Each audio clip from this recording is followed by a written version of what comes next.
மயிலாடுதுறை அருகே அட்ட வீரட்ட தலங்களில் ஒன்றான வழுவூர் வீரட்டேஸ்வரர் கோவிலில் 20 ஆண்டுகளுக்கு பிறகு நடைபெற்ற மாசி மகோற்சவத்தின் முக்கிய நிகழ்வான திருக்கல்யாண வைபவத்தில் திரளான பக்தர்கள் கலந்து கொண்டு வழிபாடு நடத்தினர்.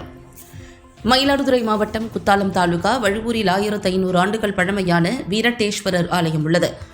சிவனின் அஷ்டவீரட்ட தலங்களில் 6வது தலமாகும். இக்கோவில் சோழர் காலத்தில் கற்கோவிலாக மாற்றப்பட்டு சனீஸ்வரன் தன் காலினை இழந்த பாவம் நீங்க இத்தலத்தில் வழிபட்டதாகவும் புராணங்களில் குறிப்பிடப்படுகிறது. புராண காலத்தில் வழுவூர் அருகே பெருஞ்சேரியில் வாழ்ந்த தாருகாவனத்து சித்தர்கள் சிறுகை அடக்க சிவபெருமான் மற்றும் விஷ்ணு இணைந்து நடத்திய திருவிளையாடலின் போது சிவனை அழிக்க பல்வேறு மிருகங்களை யாகம் மூலம் தோற்றுவித்து தாருகாவனத்து முனிவர்கள் ஏவினர். அவர்கள் ஏவிய யானை வடிவிலான கஜாசுரனை மாசிமகத்தன்று வதம் செய்து அதன் தோலை உரித்து சிவபெருமான் நடனமாடி ஆடையாக அணிந்து வீரட்டேஸ்வரராக அருள்பாலித்து வருகிறார். திருஞான சம்பந்தர் அருணகிரிநாதர் பாடல் பெற்ற பல்வேறு சிறப்புகள் உடைய இந்த ஆலயத்தில் மாசிமக பிரம்மோற்சவ விழா 20 ஆண்டுகளுக்கு பிறகு கடந்த 27ஆம் தேதி துவங்கி நடைபெற்று வருகிறது. விழாவின் 4ஆம் நாள் திருவிழாவின் முக்கிய நிகழ்ச்சியாக இரவு திருக்கல்யாண வைபவம் வெகு விமரிசையாக நடைபெற்றது.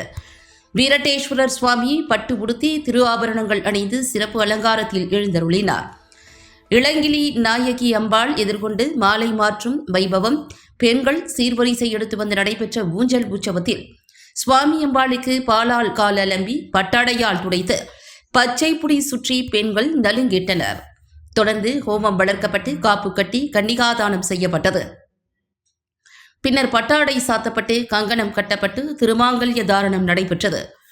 பின்னர் பூர்ணாகுதி செய்யப்பட்டு சுவாமி அம்பாளுக்கு புனித நீர் தெளிக்கப்பட்டு மகா தீபாராதனை, சோடச தீபாராதனை மற்றும் அலங்கார தீபாராதனை காண்பிக்கப்பட்டது.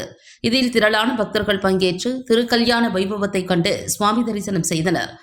தொடர்ந்து பக்தர்களுக்கு அருள் பிரசாதம் வழங்கப்பட்டது. இரவு சுவாமி அம்பாள் வீதி உலா நடைபெற்றது.